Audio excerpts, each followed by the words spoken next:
Hey folks, Basil here with an addendum for this Carbuncle Chronicle. Poor Anna, our wonderful editor, co-host, and love of my life, there's something wrong with her wrists. We don't know what it is yet. We have a doctor appointment set in December to find out, but we don't know what it is. It could be carpal tunnel, it could be nerve damage, it could be some sort of early on arthritis. None of the options are good, because whatever it is making her wrists hurt really, really badly, especially when she tries to do things like, well, play Final Fantasy XIV or edit a podcast.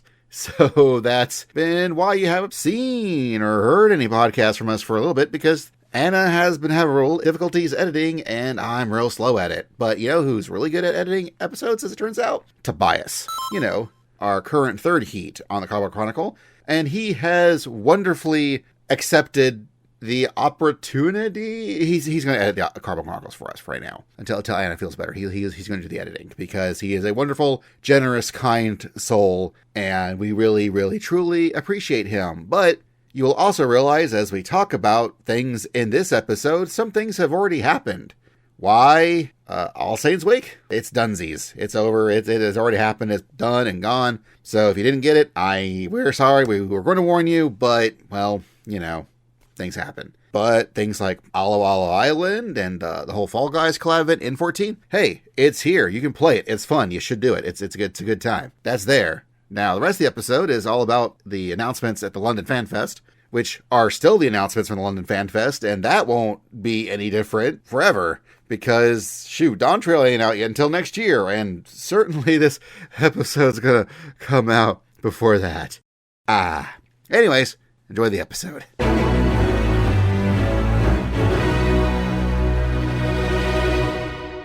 2 dies? How about 2 swords? That kind of mush together and form like one big sword. It's kind of like... Anyways, this is the Carbuncle Chronicle.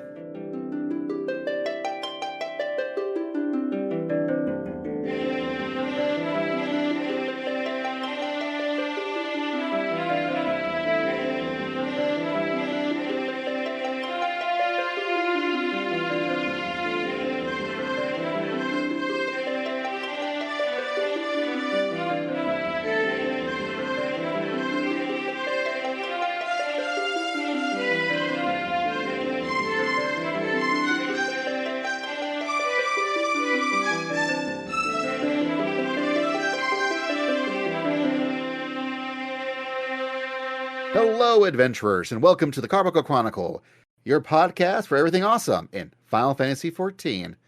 I'm Basil, and I play 4K Rydiske, a Lalafell summoner on Leviathan. I'm Anna. I play a Lalafell dancer named Cormia Rydiske.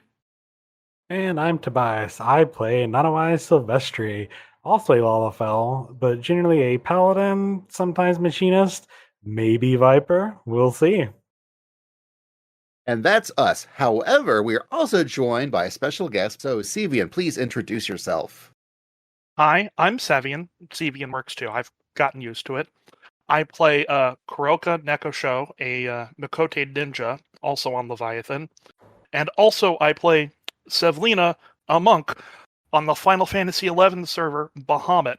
Used to be a Shura for a while, but I jumped ship because there's a lot of bots over there. Yeah. We needed a bona fide 11 sicko for our 14 sicko podcast for reasons that if you're listening to this, you probably already know why. Still, we'll get into it because as we're recording, the London FanFest has just wrapped up. There's lots of new, wonderful, interesting tidbits to talk about. But before then, coming up on the 27th of October, we have a whole new All Saints Wake. It's finally Halloween time once again. And actually, at Halloween time this year. Yeah. Surprisingly. I think we're getting a new emote, the All Saints Charm, and you can get wall-mounted vampire bats. I'm really glad there's not more decorations, because until we get the more housing items, I can't do anything else with the FC house. I'm a little sad there's no glam this year, but I've already got the clown glam. What more do you need? I think a friend of ours, Abby, was very excited to learn that existed in the game. There's also something else going on October 27th, because this podcast should be out before then. that we should also plug. Yeah, Anime Week in Atlanta, the convention in Atlanta, where I will be. We are not going there. I hope y'all have a good time. I am not going until once they move, and then unless it's 2 weeks before Christmas, like the rumor is, may not go again. But we do hope y'all enjoy. Now we're doing actually on Leviathan, we'll be doing a free company event at our free company house in the Mist, where we're doing like trick-or-treating and a cosplay contest, where hopefully, if everything goes according to plan, we have a bunch of cool guest judges, which includes Chili from Moogle Go Round Radio. We've also got Nadia Oxford, hopefully on deck from Axe of the Blood God podcast, as well as Charlie and Dropouts. We've got Melissa Sternenberg, who you've probably heard previously on the Awesome Cast with an awesome interview. She's one of the voice actors in the newest Gunbuster dub. She also does have her own 14 free company that's based around roleplay on the Matius. And then also Addendum Stronghuge might be coming in to help us judge the cosplay contest. So it's going to be very, very exciting. It's going to be really, really fun. And hopefully everyone will be able to come and have a good time if, they're not busy at AWA. Or even if they are, I'm just saying. And for those that need to know, we will be posting a flyer for it, but we are in the Mist, Ward 17, plot number 1. I'm glad you remember that or can look at it. Well, I just walked outside of the house and it said we are in Mist Ward 17. Good. And but then I think, is it? We're not number 1. Sorry, that is Basil's house. We are number 2.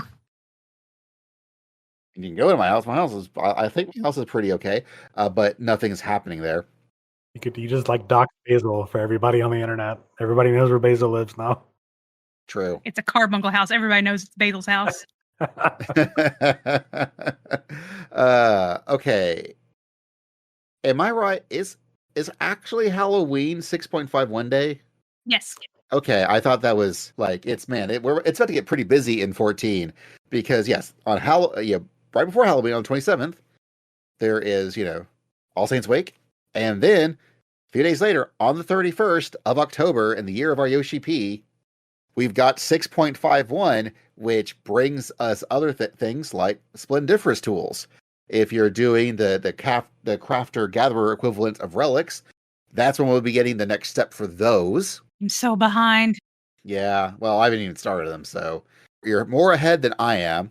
We're also getting the updates to PvP, including, I believe, a new map that they've shown off before, yes, as well as what are the updates that PvP will bring.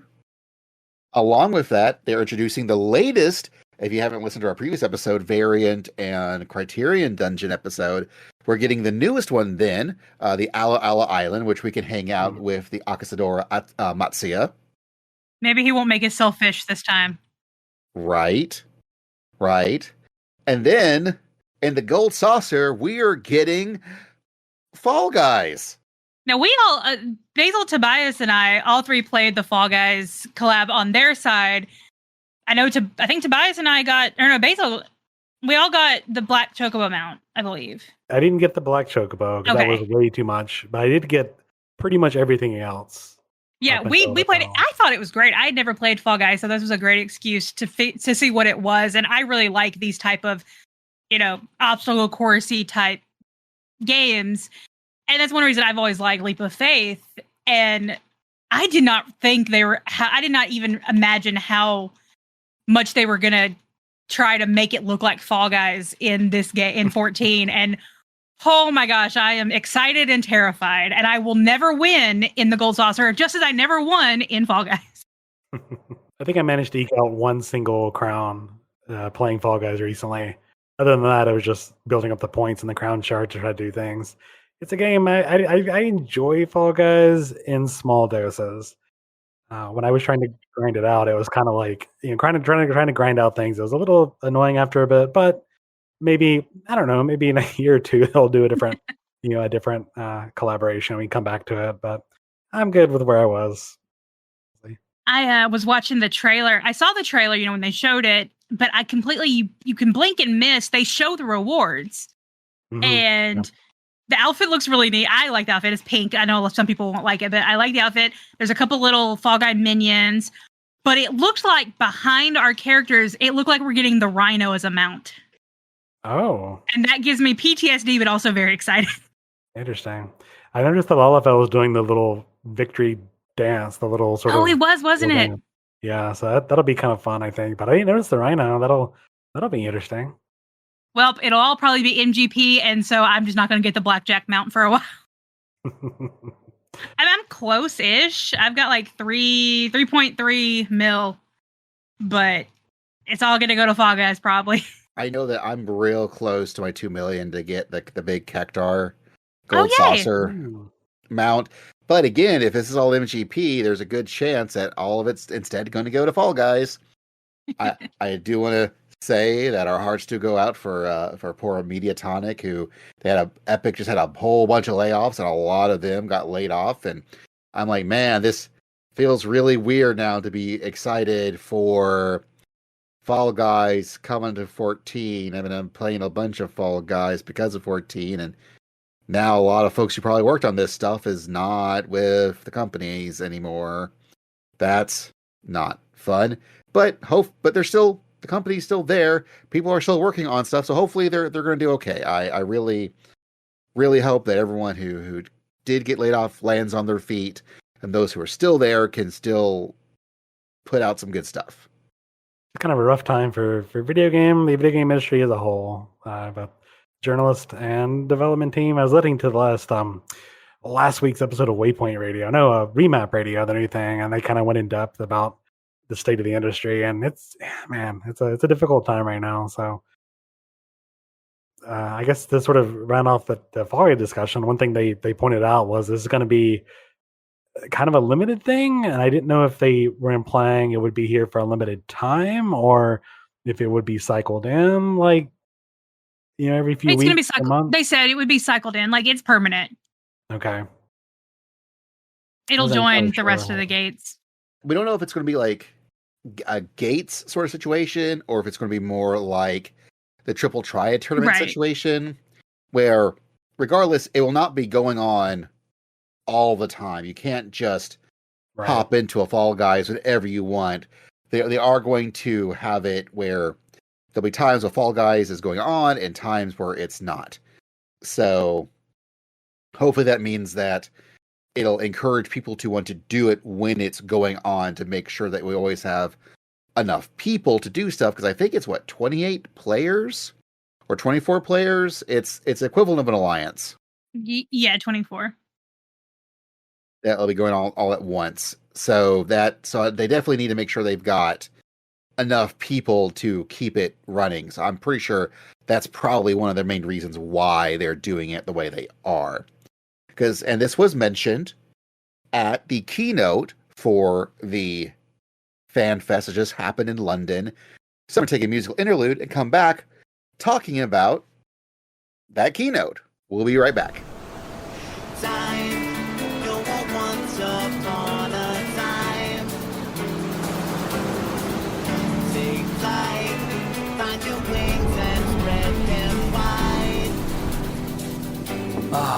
Blue seas, clear skies, and boundless possibilities.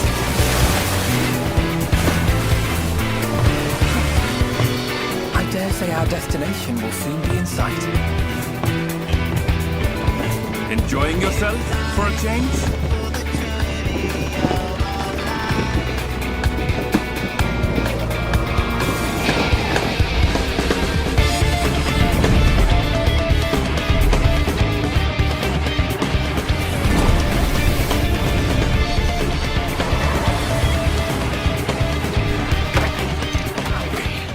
And we're back. We are talking revelations that we have learned in the London FanFest. I shouldn't say EU FanFest, because as it was pointed out online by somebody, Great Britain's not in the EU anymore. So oh, that's right.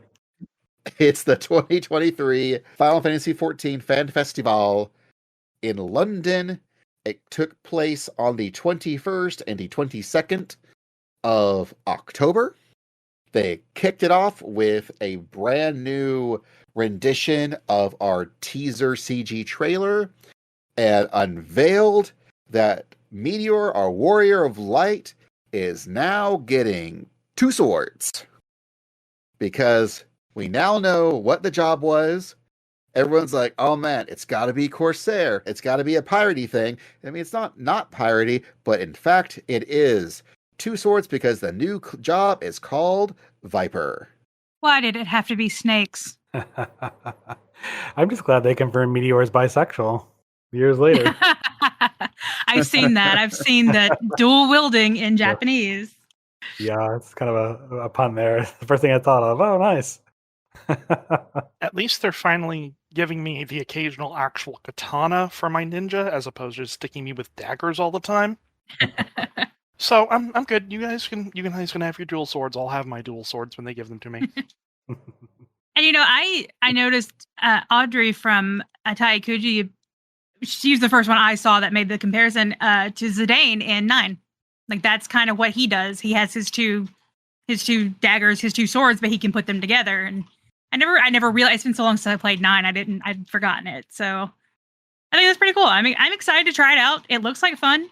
I was surprised by how much I enjoyed playing Reaper that I might be actually rating as Reaper again in the future. So melee grows on me. If I recall, I think Yoshi P said that going forward, a lot of their jobs would probably be more original because they've gone through a lot of the standard ones. So it makes sense that they're basing this off of Zidane from 9, when Reaper was heavily based off of sort of how Dark Knight plays in 11 a little bit more, as opposed to, because Dark Knight really uses scythes in 11.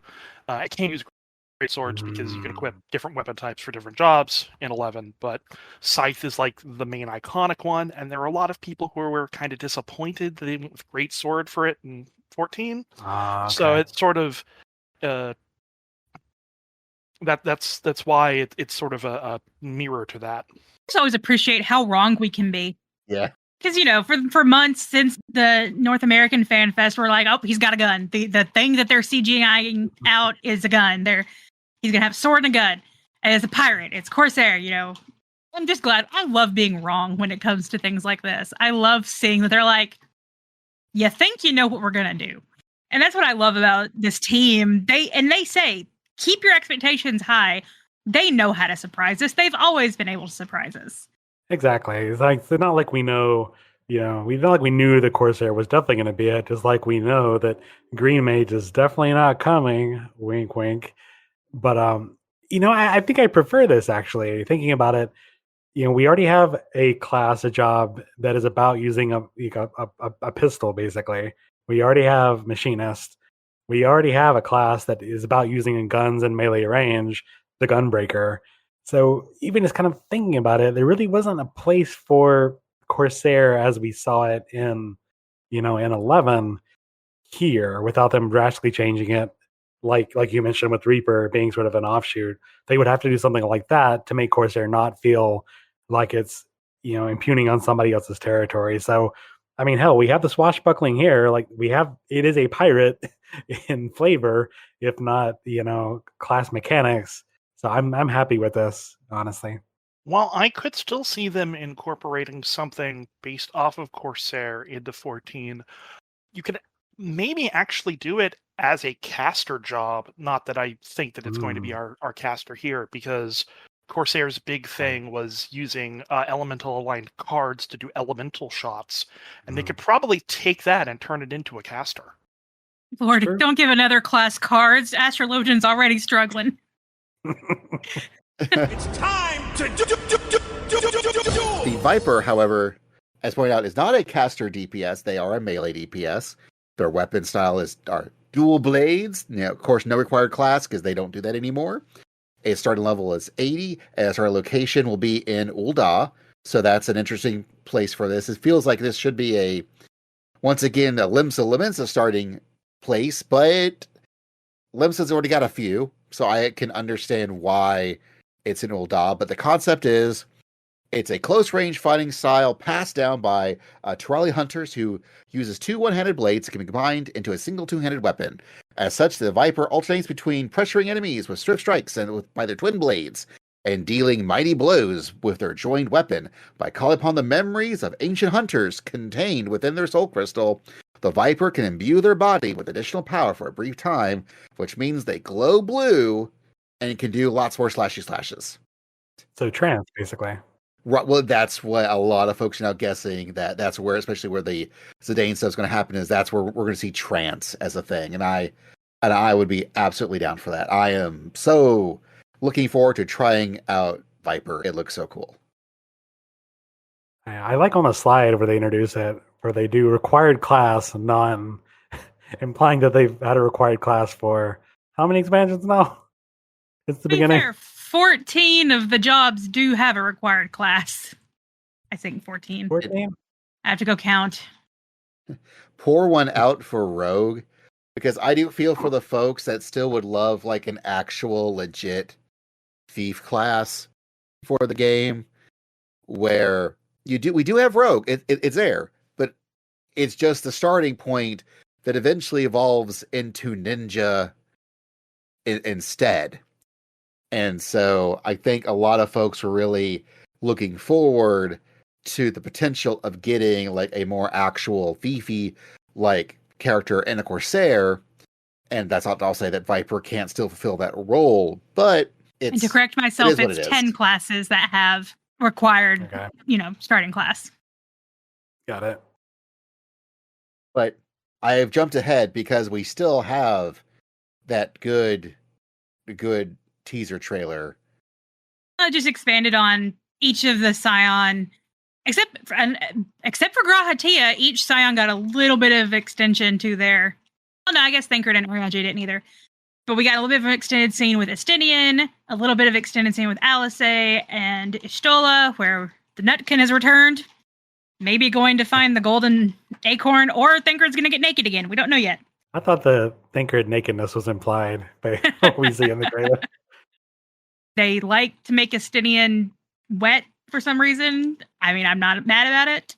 And then they extend the scene with our Warrior of Light. That's where we get to see him do more of the Viper things. It looks so good. I'm just really glad that Estinian, now that he's free from Nidhogg's influence. Oh shoot, that's a spoiler. I'm so glad that now that Estinian is, more or less part of the Scion's crew, even though they're not referred to the Scions anymore. He can go off and do things. He can go do treasure hunts with the rest of us. He can now run off and do random fates fighting Godzilla-looking monsters out there in the field. Like he's doing his fate, he's doing his treasure hunts. He is an adventurer, just like the rest of us. And he can get really into taking baths. Yes, maybe that's why they make him throw water on him all the time.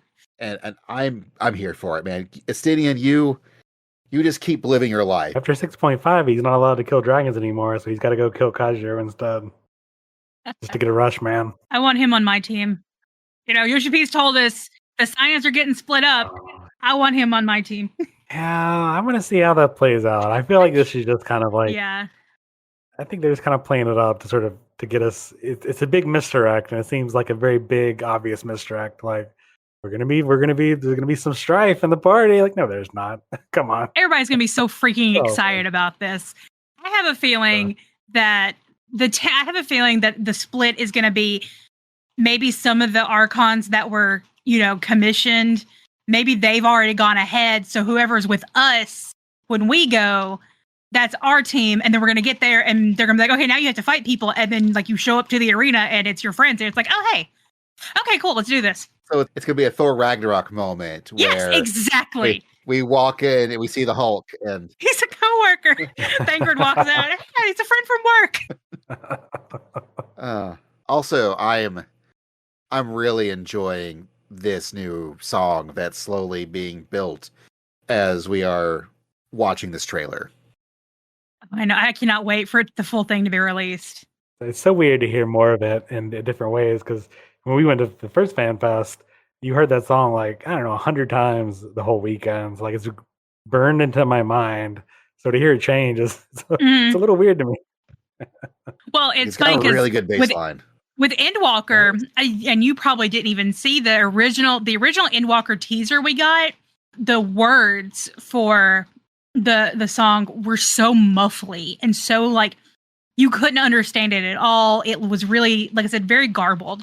That was the announcement showcase. Then when we got to the actual online fan festival, they showed the trailer again. And I remember Yoshi P make a comment like, Soken sounds better singing in this one than he did before. But, you know, because it wasn't Soken. But yeah, so I think that's kind of how the feel is for me, in that I knew it was going to change, but I didn't know how. Now that we've seen a little more, the empty space is a little more obvious. So, like, you mentioned the Nutkin, but the Nutkin shows up, doesn't seem to be covering anybody's, bits, and from what we can see, it seems to hear something. It's holding a peanut, not Thancred's peanut, and it drops it and runs away. So, like, what does that mean? Does that mean who is it running toward? Is it running toward the mysterious pair of legs in 6.5? Is it running toward Chryle, who we haven't seen at all, that we should seen? Because Chryle, we see her at the end. Like, Cryle's a big part, hopefully more of a big part for this. Is why would a Nutkin be running toward Chryle? Is she, I don't know, maybe a master of animals, animals otherwise known as beast? Is she a beast master, maybe? No more pet jobs. Hey, we'll get there. No, she's the new caster, and I can't wait to see that reveal. That is going to be such a good reveal. It just struck me as odd because, like, they showed all this before. We saw, like, Alice catching the fruit. We saw, everybody hanging out. But, like, the Nutkin just shows up, serves no purpose in the little narrative of the trailer before running off. So that's what I'm really focusing on. What does the Nutkin mean, man? What does it mean? I love how some people are saying we haven't seen Alphino because he's in the level 100 Sage gear. Like, we get to see, like, a snippet of him, like the bottom of his coat. But yeah, I thought that was funny. Yeah.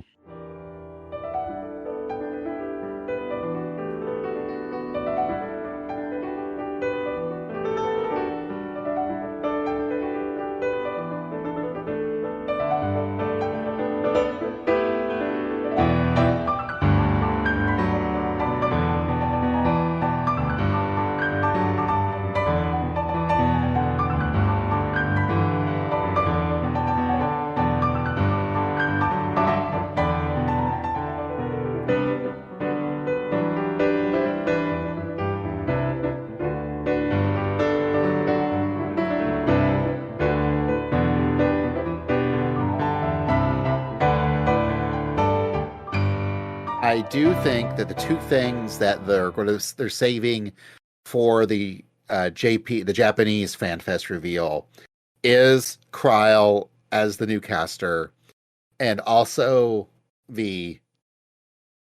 probably the new character that Anna has pointed out before that we hear naming Toral.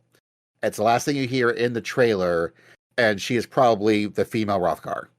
Oh, that's what we're hoping. I didn't even think about that. You're probably right. Yeah. Like, do you know how many people have been like, we're analyzing the crap out of these feet? Like, are they furry? Are they a little furry?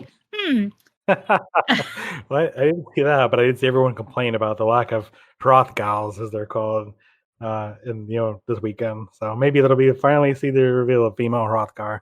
Those are my two, potentially wrong predictions for the final version of the CG teaser trailer. But then after that, that's when we see Yoshi P wielding them two swords and the most badass pose he can muster with his back to the audience. I've thoroughly enjoyed the Bloodborne like game case people have been making with him in that pose. So they get into the stuff, and actually that's when they talk about once again introducing that there's this whole contest and that the Scions will be divided. Ooh, spooky, scary. It's probably something a bit like the setup of a versus crossover in a lot of Japanese media, where we will start off on different sides, and this is a less serious thing, so it's more just they talked last FanFest about different candidates for the throne, and then like a bigger external threat will happen and we'll have to come together. It's that sort of thing. Just a nice little vacation expansion that'll start leading into new stuff later on after Endwalker. Exactly. My theory is still like whatever team you pick initially, that's the first area it's going to once again as the storyline Yeah. tends to do, is that we will go into the beginning parts of 2 different zones, and you'll go to each one, but you'll get to pick which one you do first. And then once you do both the entry areas of those 2 zones, then everything will come together. You'll do a dungeon, and the story moves on from there. And I think whatever team you pick will be what first area you go to then. Or it could be like Anna says, and the teams are actually already picked, and you're just be like, oh, hey, it's our folks. But Yeah. I don't think the game will let you pick a side. You'll probably be the mediator, but I agree with you that it'll likely be that sort of beginning expansion 2-zone deal they've done every time so far. and they've been really pushing about the whole fabled gates of a city of gold. Because, our boy Emmett told us, hey, there is a city of gold. Just saying. You might want to go there. Might be cool. And I really think it's, hey, we did a big new graphics update. Our materials look really good. Our gold looks extra shiny. Ooh. City of Gold graphics update. Sidebar. I'm really, really debating on starting the new expansion in the Golden Saucer. Just to see how shiny that place is going to be now. Oh my gosh. Your graphics card instantly heats and explodes. Yeah, well, Ed and I will both need new laptops. It's going to be great. Like, NASA only pays so much. I usually like to start new expansions in my in-room so that I don't have to load anybody else when I'm first loading into the game. That is a smart man's way of doing things. I never said I was smart. So this is when they also brought up, once again, Tyrol. As we expand our horizons from the well-traveled 3 great continents to beyond the Indigo Deep, where adventurers wait beneath western skies. And they showed off some of the more areas, like Tuliolal. This is when our stream decided to die, and I had to quickly switch over to YouTube. Yes. Our Chromecast decided to die. And then the PlayStation 5, of course, needed all the updates, so I had the stream on my computer so Basil could watch it at least while we were trying to get the PlayStation updated at 4:00 in the morning. So I had to go watch the trailers they had for all the various areas. But yeah, like we saw Tuliolal, which looks really, really, really, they all look really, really good. They all just look really, really good. And the new graphics update has got such vegetation, and it is putting a lot of work. I can't wait to see Lul Jaja from the hit Final Fantasy 11 MMO. But I think, Tuliolal, that's be one of the first places we probably go to, because they keep stating, it's a proelastic city with an established sea route to Old Charlian. So I'm sure that we're going to go to Old Charlian, and we're going to hop on a boat, and that's what's going to take us to Tyrol. Or Varshan. He won't be giving us a quest anymore. Well, hopping on a boat to go to a new place is very traditional. Even back Final Fantasy 11, some of the expansion started with get on a boat and go there. That's exactly how Endwalker started, so yeah. I'm excited about it. It's deep in the history of these 2 games. I mean, shit, you had to go. I mean, you had to hop on boats and things like Final Fantasies 2 and 3 and 4, and I mean, you get a boat in 1, so it's hopping on a boat onto adventure is a very classically Final Fantasy thing to do. I'm excited to be in a new city that's like new, because like when I got to Shadowbringers earlier in the year, Crystarium is like empty now, and I remember I think Basil was watching, and you were like, "Man, this used to be so full." You of haven't people. been there lately. When people are crafting, it's for sure, yeah. Because I've been going there, and it's been pretty packed. And like, sure, like even like now, Old Charlene is pretty busy. Razahan is very busy, but like I kind of want to be there when it's new, when everyone is there. See how packed the city is. Yep, this will be your first on content expansion. It will be, yeah. I'm a little apprehensive, looking forward to those queues. I hope. An error occurred during event movement. I mean, I'm looking forward to because this is later on in the keynote, but they talk about the test server they're going to be doing. I'm excited, Yeah. and it's going to be Thanksgiving week for us, so I'm excited to do that. I want to be a part of that because I think that's going to help a lot with the issues we had with Endwalker. Yeah, I hope so too, because I'm gonna buy it. I'm gonna pre-order it. I'm gonna get in the game as soon as I can. But back when Endwalker came out, I was still in Heavensward, and even then, I remember since I work from home, logging in or entering the queue at 3 or 4 o'clock, waiting and waiting, going to cook dinner, then waiting. Oh yeah, before I can finally log in. I only took off that Friday and Monday, and we didn't get that far into the story because Basil couldn't play most of, I believe it was that Saturday. I couldn't play most of that Sunday because we got kicked off or something and couldn't get back in, or that Monday even. And then I went back to work. And so and because queues were still so bad, for about at least 2 weeks, he would start logging me in 2 to 3 hours before I got off work. And so I was actually logging into the game as I walked into the door from work. Right. Like, that's how we were having to do it, because he would get on at 7 o'clock in the morning and he'd stay on and help, so. Exactly. It was insane. Like, on the one hand, I'm debating, like, do I want to take off work? But if all I'm going to do is be sitting in a queue, we'll see what happens. Unless we're launching a rocket that week, I'm taking off work. Yeah, we'll have to see what happens. But I'm just excited to see Tulial, like, as it comes out, to see all these people here. I'm scrolling through the screenshots of the various areas, and I'm to the one that they had the big secret on. The last zone they did that to us with was Elpis. Oh, okay. So, What did they hide? well, they didn't say. Well, they gave us the name. The Sha'alawani is the name, but with Elpis, they just showed like the pretty much the image you see when you go in and is showing it off. They showed that image of the floating islands, and they're like, "We're not telling you what this zone is called.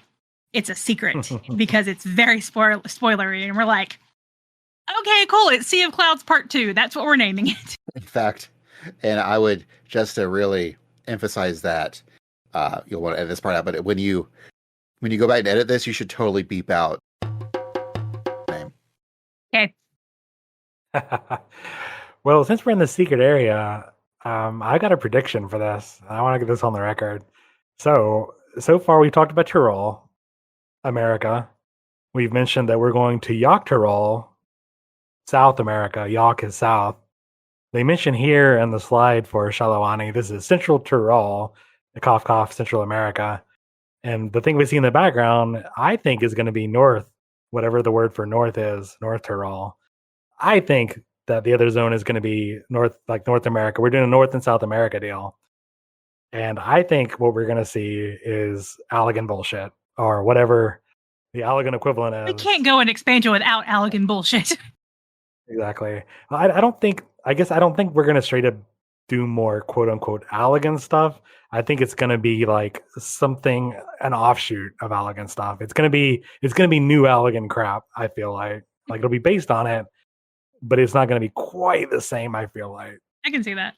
Like the Allegans, they got on the Mayflower long ago, came over to North Tyrol, and they created New York. They created, the United States of Allegan or whatever, and they have sort of an offshoot empire over here. There are a lot of clouds obscuring areas of Tyrol we have not seen, including North Tyrol, but also a good chunk of southern Tyrol. So there is a lot of space that they could cover if they so want to.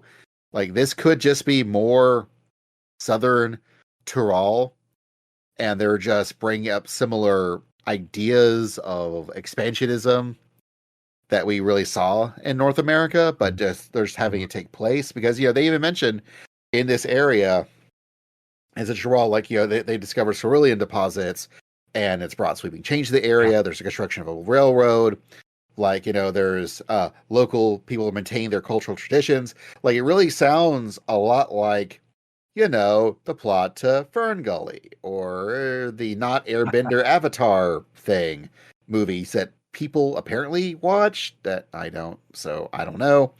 But there could be a lot of things, and I could definitely see, weird offshoot Alligans being a thing. But there's a lot of stuff they could really talk about, and if they so choose. And 14 does not always shy away from trying to broach rough subjects and try their best to tell a good story with them. So I'm excited to see what it brings. Even if it just ends up being more Allagan bullshit, that's fine. That's been a really good plot beat they have played many times before, and I'm sure it won't be the last, and it has yet to actually hit wrong with me, so go for it. Yeah, exactly. If I can roll up to one of the other areas that we were talking about real quick, one of the ones we have the name of, Kozamuuka. Oh yeah. Yeah. One of the new ones announced. Well, it's definitely not 1-to-1.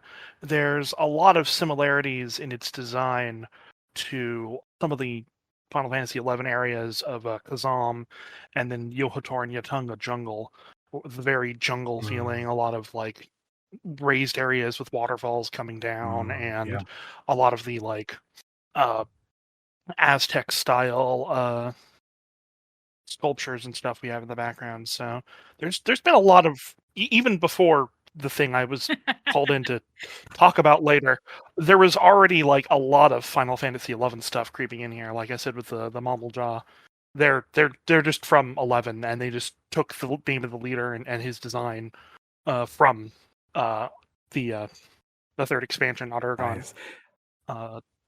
Yeah, I would really like to see them do more of that. Evilise showed up in Stormblood. Aside from the raid, like it's there. We know Evilise is on Aetheris. It would be great to see a lot more of 11 stuff bleed over outside of just the thing. Like I would love to see it. Well, there's a lot actually.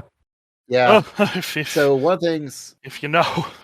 So as long as we've been playing 14, especially Anna and myself, Cevian's been playing as well, and we have known Cevian, especially I've known Cevian for a very, very long time. And playing this game, he has pointed out many times, like, "Oh, that looks like this thing 11, or that looks like this thing 11." There is a lot of 11 DNA that lives throughout Final Fantasy 14, and not even just Eureka, the exploratory zone, what was designed to, that was built around the concept of, we know you guys like 11 stuff, so we decided to build a whole new zone and play style that is designed to be not dissimilar to 11 and to sort of inspire 11-esque feelings. And I know that a lot of folks who has seen a lot of the stuff that they showed off in Terral have also thought, oh man, this looks really, really 11-ish, at least in visual designs. And that isn't even before, stuff that we'll be talking about pretty soon. So 1.0, which was literally designed more around the idea of a 11 2.0, but they just so completely missed the mark on it, even according to people who played 11, where Yoshi P came in and, well, y'all, if you're listening to this podcast, you know that story. I'm just saying that, yeah, there's a lot of 11 DNA in 14 before this expansion, but there's definitely a lot in this expansion. Yeah, even like not just this expansion specifically, but like earlier back in the in this patch series, the dungeon that was added with 6.1, Uzdal's Legacy, a good chunk of that is just referencing the salvage area in Final Fantasy XI. Like the second boss, the Armored Chariot, that's just a Final Fantasy 11 enemy, and there's a lot of other Final Fantasy 11 enemies from the Oturgon expansion that is in those areas, and even the design of some of the place is just, you could use these assets to remake these areas from 11. It's very close. Hell yeah, I'm ready for it. Let's go. Well, not only does this expansion potentially have lots of 11ness to it, it also apparently is a weird crossover with the Legend of Zelda series because we got moblins, y'all. Goblins are also in Final Fantasy XI. Of course they Zelda are. is also in FF11. Yeah, but they introduced a new allied tribe. It is the moblins. People who actually live in the jungles of Kozama-uka. And they strongly resemble the goblins, who they share common ancestry, and they are known for the ability to procure any useful material, no matter how rare. And they welcome skilled tradesfolk from other races, and they're clearly going to be either our crafting or our gathering tribes. Yep. In the 7X expansions, patch series. So the other ones, the Pelu Pelu, are probably the other crafter or gatherer one, I would assume. The Pelu Pelu? Quite possibly. My theory has been, aside from the Ixals, the crafting allied tribe quest stuff have all been Lalafell-sized peoples.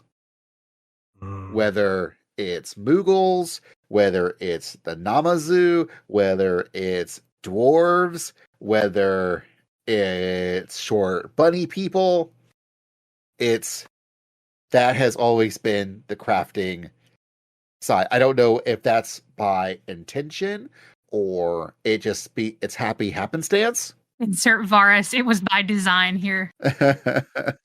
Now I'm thinking, have we even had the Mamalja as a tribe quest people? I mean, the Ixals is close as we got.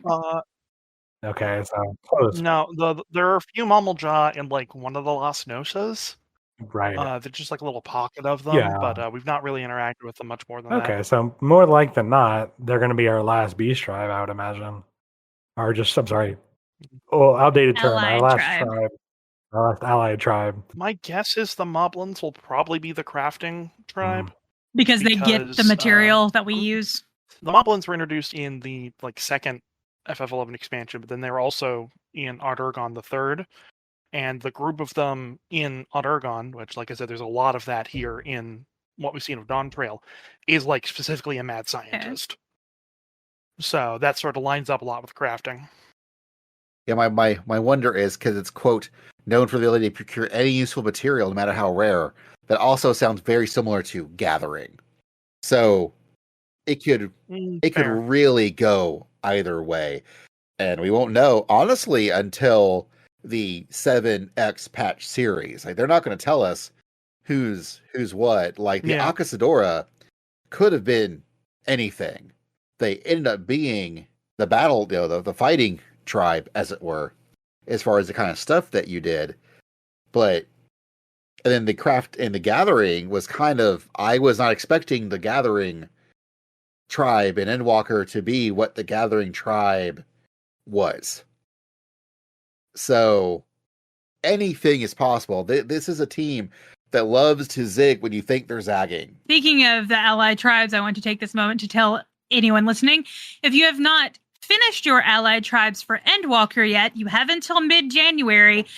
Get on that because they will have the combined allied quest then in 6.55. It is always so worth doing. The rewards are usually great. We usually get the dance. I'm hoping for the Loppert dance. But the story for all of the tribe quests have been wonderful. So I'm excited to see the culmination of that. And it's always been such highly anticipated in the past. They didn't do one in Endwalker. And because of the feedback they got from us on how much we loved those, that's why it's come back for Endwalker. Or Shadowbringers, I believe I said that wrong. But it's come back in Endwalker because there wasn't one in Shadowbringers, and we really, really missed it. Also, I'm sure we covered it. Sorry. I know for a fact that we covered this in the previous Keynote podcast, but the level cap has, of course, increased to level 100. So now we are in the triple digits, and of course, things that we are used to having be around. We are getting, we're getting more fates. We're getting hunts. We're getting the treasure hunts. We're getting treasure maps. questing side quests. They're working on a new deep dungeon and things, but we're also getting new dungeons because, of course we are. But those are some of the fun screenshots that we got, like, a boat crawling through a river. I love how everyone was like, "Oh, we're going to Florida." Oh, yeah. No, Yoshi P, don't send me to Florida. I think it's funny. I don't know the complaints of like tank pacing. Like they're gonna, all right, this is what we're gonna do. You're gonna get on the boat. You're gonna take every mob that we send you when we send you.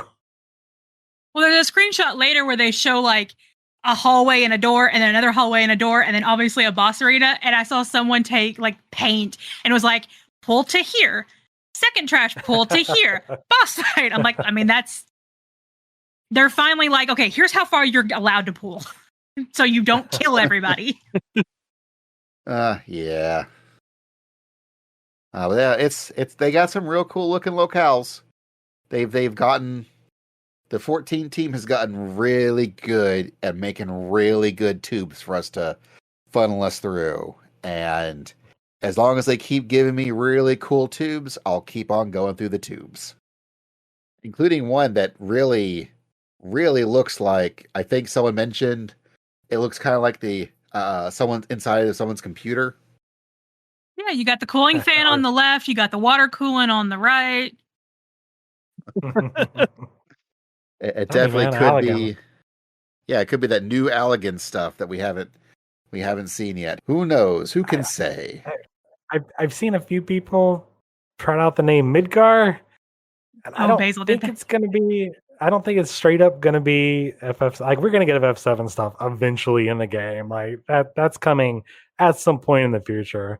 I don't think we're gonna flat out see a Midgar as part of a main story.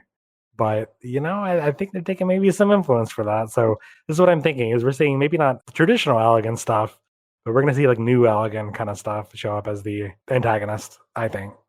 Which ties into the very next thing you're going to share. Speaking of antagonists. Yeah, which is probably our first trial.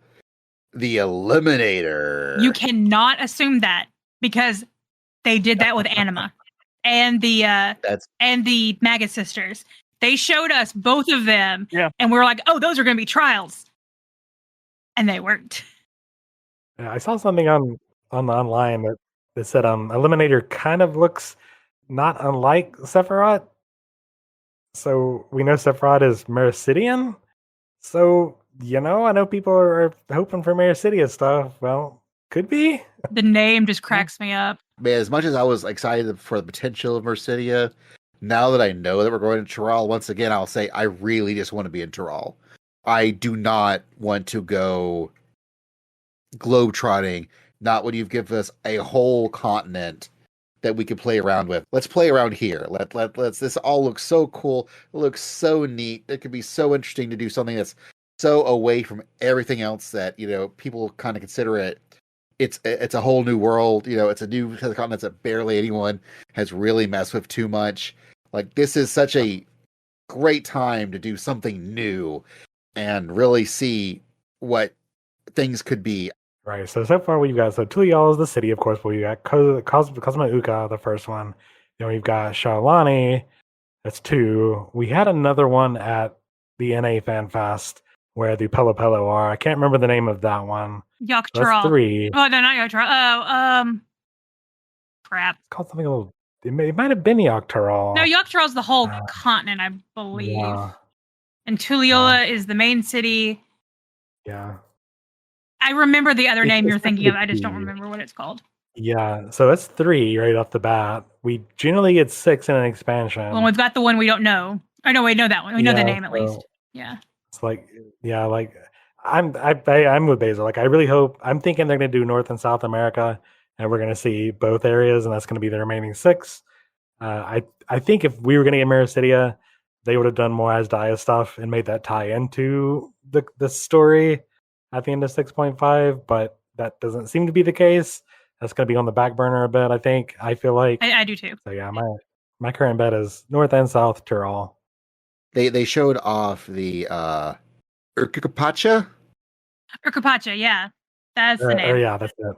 That's the name, yeah. I would guess that we're gonna fight Yama. What's the first threat they showed in the first one? Yeah, Vagandra, something like that. I Oh, can't remember. the dragon. Yeah. You remember that? The one from 6, I think. Yeah, the Valley Garmanana da. Yes.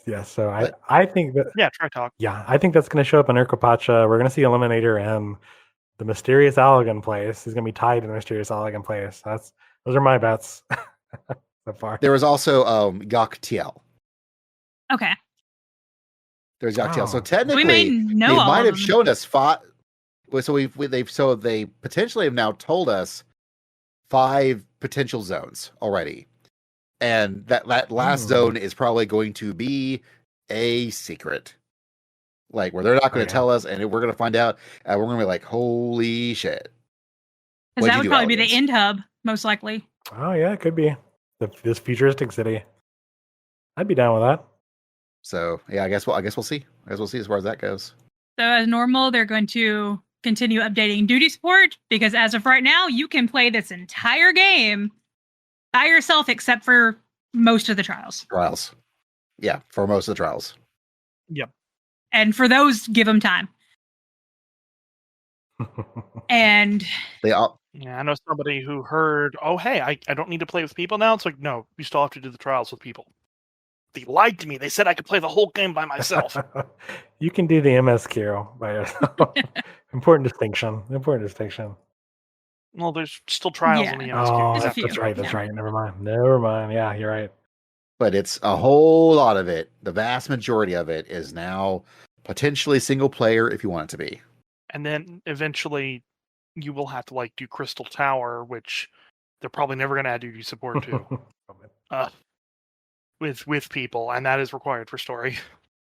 There is a part of me that would not hate if they were to try to redo Crystal Tower to make that happen, just because I've now seen how they reinterpreted dungeons to make use of duty support. In large, all those dungeons have come out better for it, with more interesting boss fights. I would love to see a reinterpreted Crystal Tower series that actually has more designs that are more analogous to more recent Alliance raids. That'd be kind of cool. I would love to see them update other stuff to become more in line with stuff they can do now, because they've gotten so much better at it because they've had so much more experience doing things. And maybe if it was better fights and better content, not that it's bad, but you know what I'm saying? Like it could really drive people's interest in doing Crystal Tower, but actually enjoy it and not just do it because it's easy. Well, and I think if people were able to even do Yeah. Crystal Tower how it was when we did it initially on release, that had some really fun mechanics, and we wiped a bit on them back then, but you don't even see even a third of them now. Yeah, I wouldn't even mind if they did things where it's the same mechanics, only slightly interpreted, but have them come up on a quicker pace, so that you actually have to do the mechanics that they introduced as concepts. That'd be kind of cool. Where if you'd actually had to do the cool hopping from stage to stage with the second boss in Circus Tower, for example, that would be actually kind of neat. But who knows? Who knows if they'll ever go that far? 14 was still really trying to find itself mechanically back yeah. then, and during Heaven's Ward too. So them going back and sort of touching things up, even for side content like that's required now. But for stuff that's not just strictly the And they have MSQ gone back dungeons. for certain things like I know with Circus Tower with the stack markers, just more unifying the markers. However, there is still one thing that you can do in Circus Tower with stack markers that you should not do anywhere else, and that's stack the stack markers. You can do that in Circus Tower, but you should never do that anywhere else in this game, and that Yeah. probably does confuse people. Yeah, Yeah. they've really refined their language of game design for how they show players how to do stuff since then. So some more adjustments and stuff would be really nice. But you know what's also refined? The new gear they're showing off. It is very refined, very snazzy. Very steampunky, very westerny, and that sort of fits the theme with some of the zones we've looked at. Some of the new, it looks like artifact gear possibly looks really cool. I'm excited to get my hands on those and see how they die with 2 dies. Oh yeah. Oh yeah. The second slide here, or the third slide that's got what looks like job Oh, gear that with monk monk one and Dark looks. Knight. I think that'd be Dancer I think there in the red so. dress. And then White Mage Yeah. on the left. Really reminding me of Terra from Final Oh Fantasy yeah, it VI. does. Really good. Can't wait to see what new summoner horn I get. That you can for wear with this glasses. expansion. That I can wear with glasses. Yeah, you know it. Or with that expansive new lifestyle content. They mentioned Ishgardian Restoration and Island Sanctuary in the same breath as for explaining what the expansive new lifestyle content might be. And that it's going to be designed for a bunch of people to be around in this one. So I don't know if that means that it's like Island Sanctuary, but it's going to be really encourage a lot of people to be in the same spot, or if it's going to be something more like the Ishgardian Restoration. That's probably definitely going to be like a JP FanFest revelation. Oh yeah. And then the new variant dungeon, new 8-player raid, new ultimate raid. That does say new ultimate raid singular. I know some people were concerned about that, though I know some of the ultimate raiders are like, that's fine. After top and DSR, they're like, that's fine. We're good. Just one.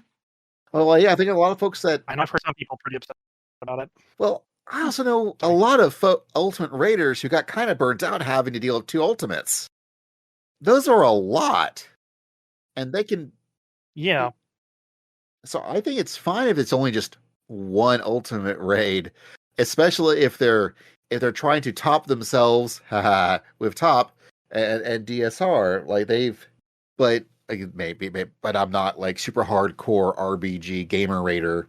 Well, and guy, if they adjust, which we'll find out the 31st, if they are adjusting the Criterion Savage drop rates or drop rewards, if they're adjusting those to be way more like sought after, those kind of savages could also take a place for those high-end raiders, because those come out more often, but they're also almost not difficulty-wise, but you're having to have the same stamina for the savage version of Criterion that you have to have for an ultimate. It's a good chunk of time, 20 minutes that you have to be in top form. You can't screw up, you can't die. So I think if they can make that worthwhile, I think that will help the fact if there is only one ultimate raid, I think the high-end raiders would be satisfied with Savage 8 raid, 1 ultimate raid, and then Criterion Savage raids. I think they would be feeling good with that.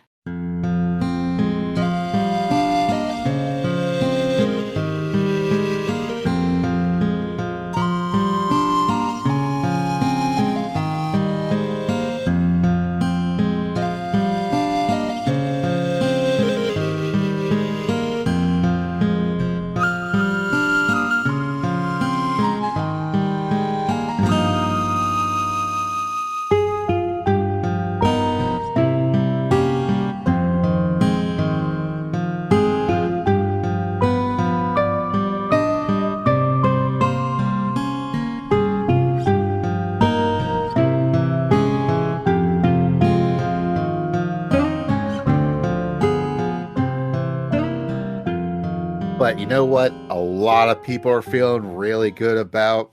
They announced the new Alliance Raid series, and it's called Echoes of Vana'diel in Alliance of Final Fantasy XI. And that's why we brought on Cevian, because I did put a call out to Twitter and to Blue Sky on our Carbuncle Chronicle channels. What are people looking forward to the most? And universally, it was the FF11 stuff. I've not played 11. I'm excited about it because I know, a little bit about it from Cevian and from other friends that have played 11 and for what little bit has been in 14. And, when they said it was going to be more Final the most Final Fantasy of Final Fantasy Alliance raids. I was like, okay, I don't know what that means, but combining it with the other Final Fantasy MMO, I think it's gonna be fun. There's a lot that they can pull from it. I mean, Absolute Virtue's really infamous, and he's already in 14. The other big mega boss that sort of has that vibe with him is Pandemonium Warden. They could bring him in here, but he's from Oft Ergon, the expansion that we're already getting a lot of inspiration from. So they might be able to find a way to slide him in here already, if they want to, after having just, dealt with Pandemonium. God, please, no more. No more. No more. It's okay. He's a very different kind of Pandemonium Warden. But there's a lot. There's a lot of stuff I'd like to see. It's vague enough, and what little bits of information there are connecting 11 and 14 together is vague enough that it's sort of hard to really pin down whatever they're going to do. Like this, they're just like, here's the name of the raid series, and then the Final Fantasy XI 20th anniversary key art. So we can't even really pull anything from the art because it's art that we've known for a couple of years since the 20th anniversary got announced. It's really funny. Two friends of the show, Alex Fraioli of No More Whoppers, he's really like, man, make Vana'diel a shard. Make Vana'diel a shard. And another friend of the show, Victor Hunter from Charlie and Dropouts, is like, please don't make Vana'diel a shard. Please don't make Vana'diel a shard. Please don't make Vana'diel a shard. And they're both two guys who used to be, well, Victor is currently really into 11 now, and Alex used to be into 11. So it's really funny to hear two guys I know who have a lot of experience with 11 have diametrically opposite opinions of Vana'diel as shard. The way that I see it is, if they go, oh, this shard is Vana'diel, I'm gonna say that's not my Vana'diel, because my Vana'diel works differently on an entirely metaphysical level than 14 does. Like, what elements are associated with light and dark are different. That level of metaphysical, so it physically cannot be the same location. I do feel this is not dissimilar to how they tackled Ivalice. Yeah, it's probably just going to be Final Fantasy 11 related stuff is just going to show up, or be homaged, because like they're doing with stuff in the main story, with just like the Mamalja are here and there's a Gulul Jaja. Those have been around actually since AR. If you remember one of the optional dungeons, Wanderer's Palace, hard, you actually had to fight against, one of the two-headed Jajas who came over because he was trying to create a bid for succession to become the leader of one of the areas in Tural that we're actually going to go deal with as part of our plot line. I could absolutely see, much like how in 14 there is an Ivalice, and there are events that happened in Ivalice that are not dissimilar to things that happened in 12 or in Tactics. But it's still a different Ivalice than 12 or Tactics. It's just very, very similar. It's just really well interwoven into 14. I could see the same thing here, where there could be chunks of Tural that are like really reminiscent of a Vana'diel. Perhaps one of the things we'll discover is that Vana'diel, perhaps maybe it's a shard, maybe it's eons ago, and it's just been, blasted over hundreds, if not thousands of years into the past. So it's not nearly as recognizable, and we're just unearthing, relics of Vana'diel in Tural. But I think one of the things that we can all agree on is that there is a very rich vein of cool armor sets that they could bring forth into this game. So what I really want to know from you, Cevian, is what armor sets would you like to see reinterpreted in shiny new 14 graphics? Give me the Usokane Taramaki set. I'm posting an image of it here now. I have to remember to post some of these images for... That's like an image gallery for... Oh yeah, that looks pretty cool. haven't looked. Is that the set that Yeah. everyone wanted from? There are probably a lot of sets that people want. There's a lot of iconic gear. Until like the last few years, 11 didn't have anything like a glamour system. So a lot of gear just got famous because it was really good and people wore it all the time. And a lot of the stuff that's in Eureka, like the Scorpion harness, is just it had like plus 10 accuracy on it, and accuracy is really important, so people just wore it all the time on like the 10 jobs that could equip it. So it just became well known. I've seen people post in various other Discords that what could be, things that they would like to see. Like, I believe friend of the show, Stromgard, mentioned Homan would be a cool set to include. I'm not sure what Homan is as far as 11 goes, but the picture that they posted looked really, really cool. Oh yeah, it's another one of the Art Ergon gears, if I remember correctly. No, it's from Proto Omega, but it's a lot of nice looking gear. Thing is, they've also just ported a lot of the 11 gear over as sets already, so it's sort of like, is this one in there yet? Yeah, so it's... I don't think I've seen a lot of the Empyrean gear carried over. Here's and with the Empyrean gear, we were sort of reinventing what job gear looks like. It's like the third set of artifact gear. So there's somewhere I just posted now. Ooh, and honestly, that kind of looks like stuff we might see in Tyrol. Like, that would be really neat to see reinterpreted in our new Vidya game. Like, oh, that's a really cool like bard looking glamour like there right there. That looks... I would love to see any of this stuff in 14, honestly. It looks all really cool. Yeah.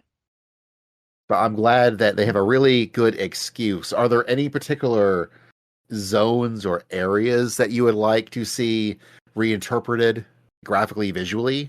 One area that I really think that we're going to get is probably Zarkabard and Castles of All Baileys, because that's sort of like the last couple of areas of the base game, like before even the first expansion, where you go up and you fight the Shadow Lord, who's one of the like big antagonists of the game. And having an iconic fight against the Shadow Lord in 14 would be very, very, very strong callback for them to do. And they'll probably have to mess around a little bit with how he came about. Well, I'm sure they'll also do a really good job of massaging whatever lore they need to make this work. Like, if anything, I could trust 14, especially with the latest set of patches and the storylines that we've been getting. They are just so good at recontextualizing. So even for foolish fools like myself and Anna and Tobias, we've none of us played 11, but I'm sure that they are going to make us want to play 11, but still understand everything that's going on in the raid series, even though we've never played 11. Hybrid sub, please. That's what I told Basil. If they did that, I would give it a shot. To boil it down to like the simplistic terms, the Shadow Lord is a Galka, the FF11 equivalent of Roganin, who is corrupted by darkness, and that happens all the time in 14. So we can just rework the exact specifications. Although if he does show up, I hope he gets his full armor that he only gets in the past, because there's a time travel expansion for 11. I know there's some comparisons with the Shadow Lord and the Shadow. God damn it, Cosmo. There were some comparisons with the Shadow Lord and the Shadow Keeper from the first, even though that was really just kind of a reference more than, or like a skin deep reference more than a full thing like this. I'm sure that they would be able to reinterpret these bosses and stuff more fully. Yeah. The thing I'm really looking forward to the most, and they say this on the slide, the phrase "in alliance with FF11." I don't think they ever said "in alliance with FF12 or Ivalice" before. Like, I'm really hoping that they make this game more accessible to people, and I don't mean necessarily in the mechanics terms, because I know that they've done that over the years, has made it easier to play. But like, correct me if I'm wrong, but like, if you try to play you have to play this game on Windows now. They've ended console support. You have to get like a widescreen mod. My one experience of 11, I spent 3 times as long getting play online and everything set up as I did actually playing the game. Ugh. Yeah, it was a pain in the ass. And even though this is like back in the early days of broadband, I was living in a sort of a college house, I guess. So we had a shared house, and a friend of mine was wanting me to play again. So okay, I downloaded it. I set it download overnight. I came, to work the next day, and it finally finished 24 hours later.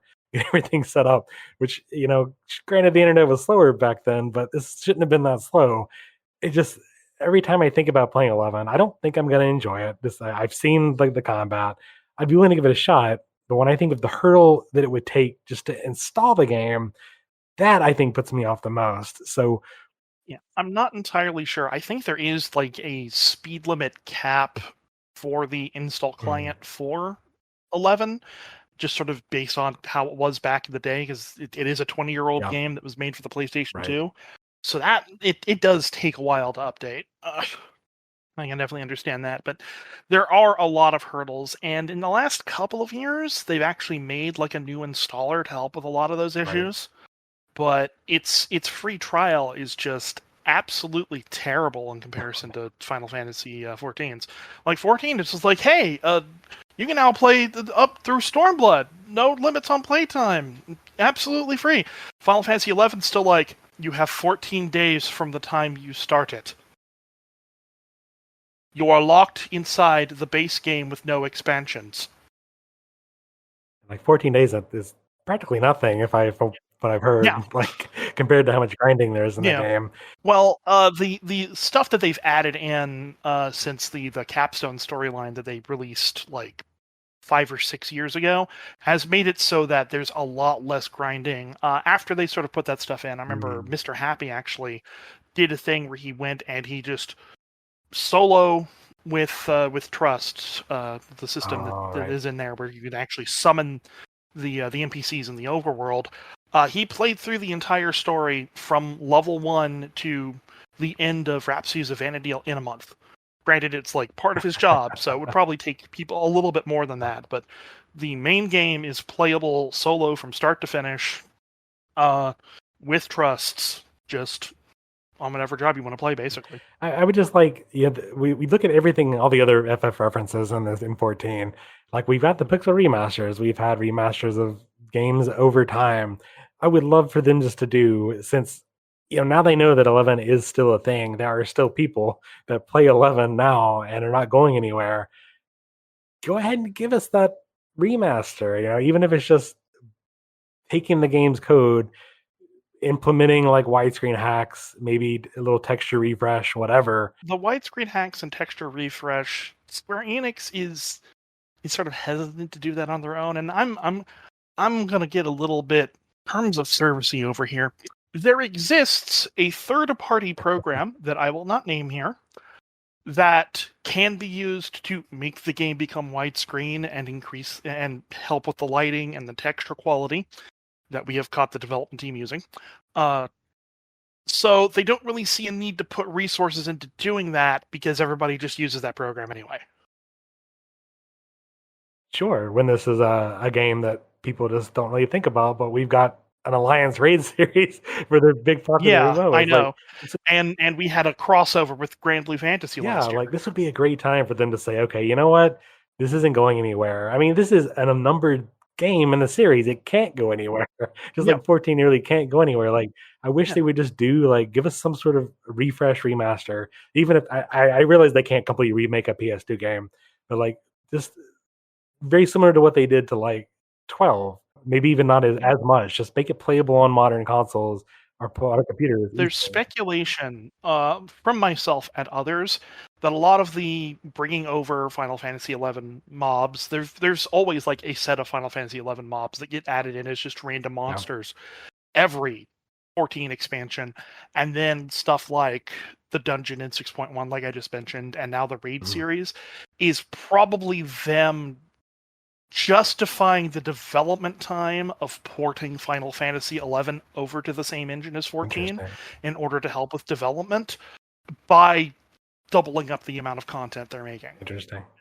That's the big thing, and I was hoping that was going to be part of the 20th anniversary announcement, but that ended up just being a like sort of, here's a little bit more story that we've thrown together, which I've not fully beaten it yet because there's a lot to go through.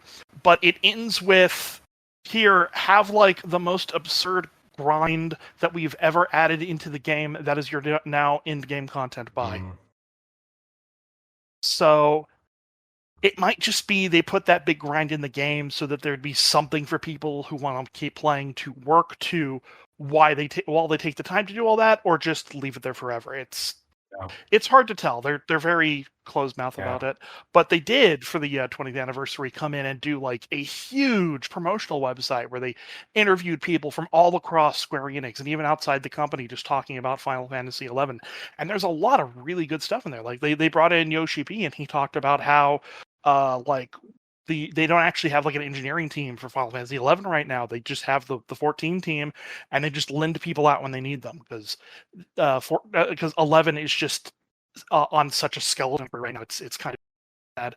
And they also announced that they're doing it so that people who are working on 11 can now like move off to go work on other projects and allowing people to come in and out a little bit more, so they're not just stuck working on a 20-year-old MMO and not gaining skills to work on more modern games.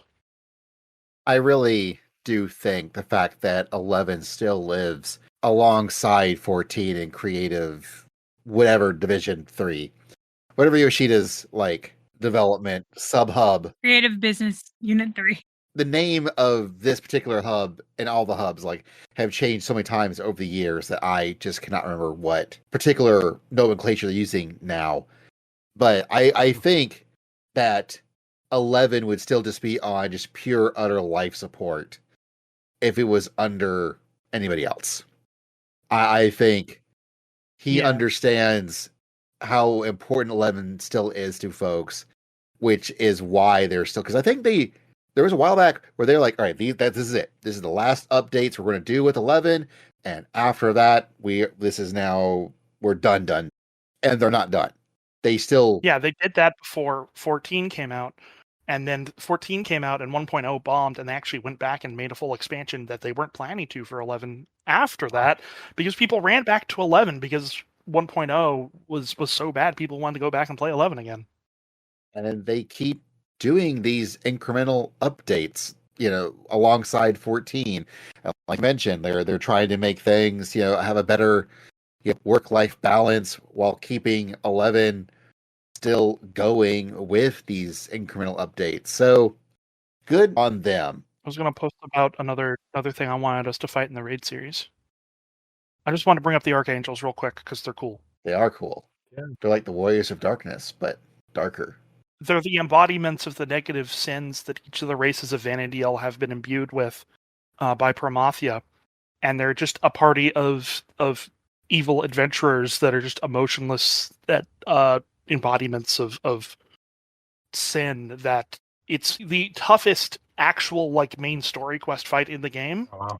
To where you can fight them all separately instead of fighting them all together in order to progress through the story, because of that, how hard the fight against all of them together is at the same time. The raid series needs to have these guys. So they're definitely showing up Venom. Yeah. The new one. I just think it's funny that everybody complains about no exploratory zone in Invoker, but it's been there the whole time. It's called FF11. It's called Play Online.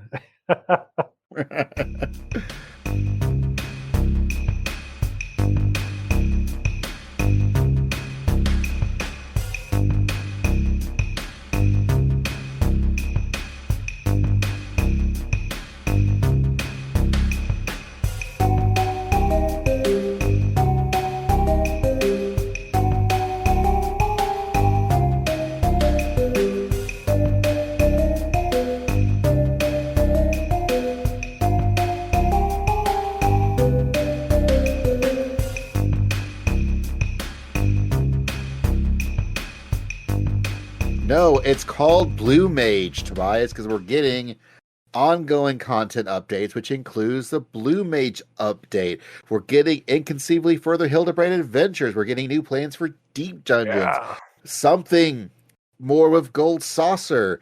Is it going to be Blitzball? They'll never tell. It's never going to be Blitzball. Never say never, because I didn't think this was going to happen. We're getting a new limited job in the later part of 7-Point Expat series.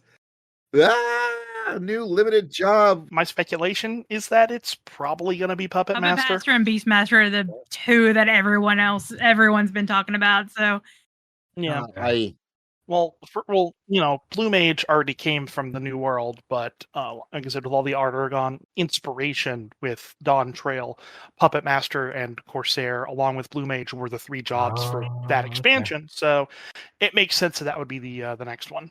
Interesting. I feel the fact that they were like, when they asked, what do you think it's going to be during the keynote? And they were like, Beastmaster. I'm like, okay, so it can't be Beastmaster. You just said the words Beastmaster out loud. Clearly, that means it's not it. You're willing to acknowledge it because you know it ain't. Beastmaster barely works in 11, so I don't know if it would work in 14. Watch it be Corsair. Somehow. So watch it be Corsair. They're like, you've decided that an RNG based class that's even more RNG heavy than Astrologian is not going to work as a real job. So here it is. I'm like, but its RNG. It was mostly just around buffs. What? That's called Dancer. No, I think if they do Beastmaster, it'll be, with Blue Mage, it's not meant to be balanced. You go out and you have to collect spells. So all they've done is taken enemy abilities and let you use them. Like Blue Mage has always been, of course. But all Beastmaster really would need to be is replace spells with mobs out in the wild and make them sort of limited, You could do little mini summons similar to, Summoner with mobs you get. That's what I would think. I also feel that Puppet Master would also be not dissimilar. Okay. Or we could get Pictomancer, which would be the same sort of idea. Yeah. But that's right now the going theory for the caster. At least that's my going theory for caster. The way Beastmaster works in 11 is that you either use an ability to temporarily charm just a wild monster to fight, or most of the time at later levels you get a consumable item that summons a preset monster for you to use in fights. And it's just a pet job where it fights alongside you. You get in there and fight alongside it too. Puppet Master is another one of those jobs that's like Blue Mage, where there's a lot of fiddly stuff with it. Because you have all of the learning spells, as you'd expect, for that in 11. But Puppet Master, you actually have to get attachments to load up into your puppet's own little equipment sheet in order to dictate what it does and swap out its body and head parts in order to determine what job it has. Because it can be a offensive caster, a healer, a ranger, or a tanky fighter. And you then do elemental maneuvers to gesture in what direction you want it to do stuff. So it's really weird. Interesting. We'll see. I don't know what it's going to be, but I'm excited to try it whenever it comes out. And we'll kind of this next part, because we've been talking for a while now. They also mentioned they got really, really in the weeds with talking about the first graphical update stuff that they're working on. Where essentially it means that they did slightly better, less shiny lighting for all raw scales and horns, and they made sure that Lalafell chins look nice and smooth. I did really appreciate just how much in the weeds that Yoshida really wanted to get into talking about this and trying to explain what normal maps were to everyone in the crowd and online.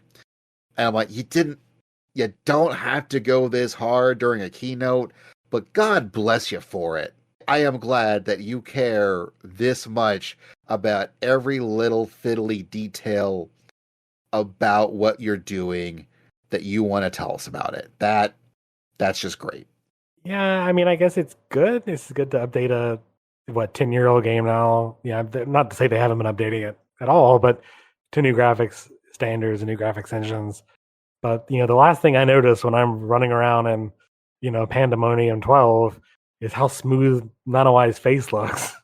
The last thing I noticed. He was pointing things out that I do notice, because, like, for example, for the North America Las Vegas FanFest, when Anne and I made our little stickers on everyone, we used I had to capture our character models, and I took a screenshot in front of a green screen in my apartment, and then I edited out the green screen part in Photoshop. And the way I happen to do it is also, using Photoshop to polygon around the characters. And so I paid real good attention to the Lalafell model. So when he was talking about these things, I'm like, oh, yeah, I remember this. I remember looking at this. Yeah, no, that makes sense. Oh, you're doing that.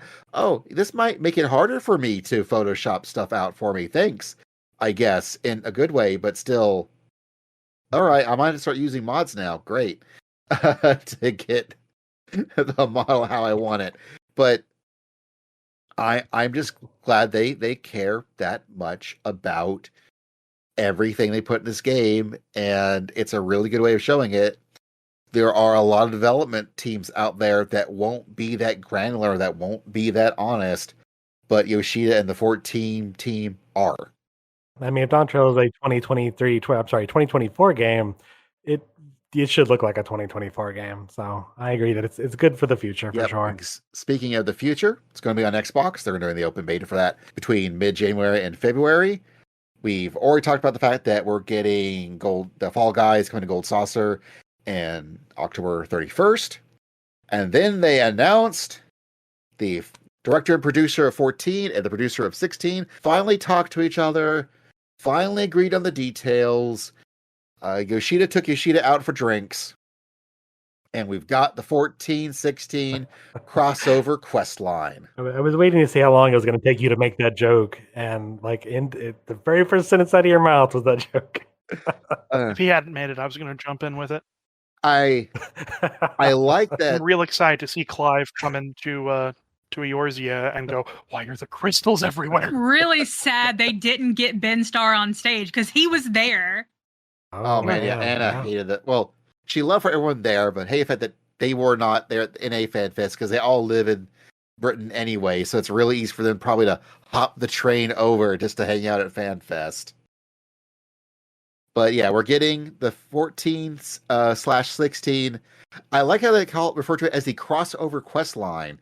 So it sounds like something that's just going to be in the game. It doesn't sound like it's going to be like a time thing like 15 was. It sounds like it's just going to be in the game. Also, they might add something into 16 because they added something into 15 when they did the crossover event too. Right. So since it's being set up as a crossover quest line, there might be quests in 16 because they said they're going to be doing DLC. Yeah, I could see that being part of their DLC. Yeah, but we're getting like Torgal as a mount, as a minion. We're getting Clive's outfit. A lot of people excited about that. Looks like we're fighting Ifrit, which is what Anna was saying from like the get-go.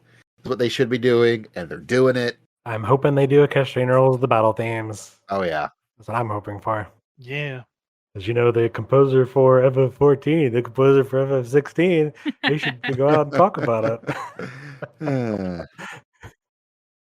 I'm curious as though if it becomes a permanent thing, because of course the Monster Hunter collaboration is a permanent feature, but like 15 had a quest line, but it's not a permanent fixture, even though it should be giving away those cars. But I'm really curious to see if it does stick around long term. We'll see, because I don't know, because I think when they announced the 15, they announced it as like a crossover event. They didn't say crossover quest line. So the phrase crossover quest line makes me think this might be more of a permanent additional thing. Kind of like how alongside the Rising this year, they included a Louis Soir quest line that I think is still in the game. Even though the Rising is done, you can still do the Louis Soir quest line at some point after you finish things in 14. So can you still get the no, mount? Not the mount. This is the Louis Soir quest line. Like there was an extra quest they had in Ul'dah where you kind of followed through Louis Soir's adventures in 1.0, and they sort of explain what the backstory of Louis Soir is. So in case you you weren't part of 1.0, and in case you didn't do Coil's a Bahamut, you can still get some reference as to who this Louis guy was. And I think that quest line is still in the game. Feel free, folks out there on the internet, to correct me if I'm wrong. But because of that, I kind of do wonder, and the way they're framing this, if the Path Infernal is in fact just going to be a quest line that you can unlock. Yes, the quest is permanently in the game. You can still do it. They had made that clear when the Rising started. They were like, this is a quest that is permanent. Once you hit 50 and you've done, all whatever the prerequisites are, you get the end of the era Framers kit from that quest. Oh, okay. Cool. Yeah. Also, what you get is a cloud data center stress test. They are trying something new. Right now, all of the data centers in Final Fantasy XIV are actual physical data centers in set locations and being ran by IT professionals. It's not stuff that's just set to be like, Amazon Web Services. Or not that, or Azure from Microsoft. Like, it's not those. But this cloud data center stress test is. They're seeing if this is something that is even doable. Is this even possible? And so they're trying it. It's going to be from November 21st to the 27th. They are only doing it for the physical locations, North America and East Coast. They're only doing newly created characters. And the character created data will be deleted at the end of the test. Data center trial will be unavailable for this, as will the backup configuration settings feature. But however, they are also getting automatically Tales of Adventure items for main scenario and all jobs for Shadowbringers, as well as 50 million gil for your characters. And they really just want you to try out the game. Like, they don't even care what you do in the game. They just want people to run around on this cloud data center to really just see, is this something that could work as maybe as a mitigation tool for when the expansions hit? Could this be the way the game runs in the future? They seem to know, is this something that would work, especially when new expansions hit and suddenly they've got to add in servers out of nowhere that they were not planning to onto the existing servers just to keep things running.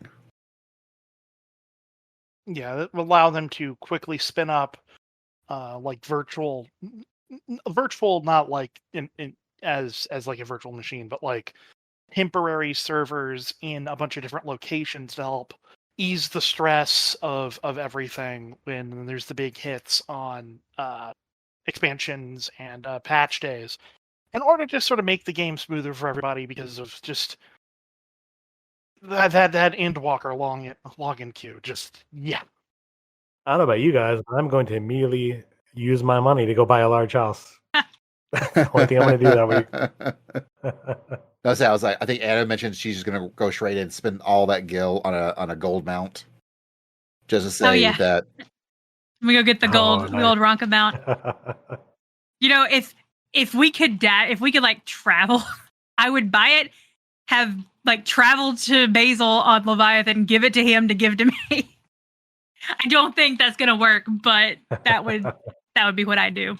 Yeah, I was reading a thing this week about how Amazon actually makes more money through AWS than they do selling things. So this is definitely something that Square should be looking into, even if it's just a temporary stopgap measure, having these virtual cloud servers. I might get on and try some of the jobs closer to max level, see if I can mesh with them a little bit better with their full kits. And, this game, as we point out, is 10 years old. 10 years ago, using cloud services like this now would have been terrible. It would have just been a horrible, horrible idea. The technology has progressed so much further in these 10 years that now it actually kind of makes sense. So, yeah, it could be good. They also wrapped up things by showing a brand new the collector's edition art, as it were, from Yoshitaka Amano. That's sort of inspired by the Final Fantasy III art, showing off the Viper and the various things that we might be seeing in Dawn Trail. And we'll learn more about Dawn Trail on January 7th, 2024, live from the Tokyo Dome. That's the keynote, and this is the podcast. Thank you all very, very much for listening. Cevian, thank you so much for stopping by and talking 11 and 14 stuff with us. Thank you. I'd love to come back on and talk nonstop about Final Fantasy 11 for several hours if you'd have me again. Probably when the 24 man comes out, we might have you explain, do Final Fantasy 11 for dummies. Because when they announced it, the first thing I thought of was Cevian's gonna be ecstatic about this. I had people adding me like in the middle of the night. It was like I didn't stay up for the keynote, but I woke up in the middle of the night, looked at my phone, and went, "Why is this blowing up?" Oh.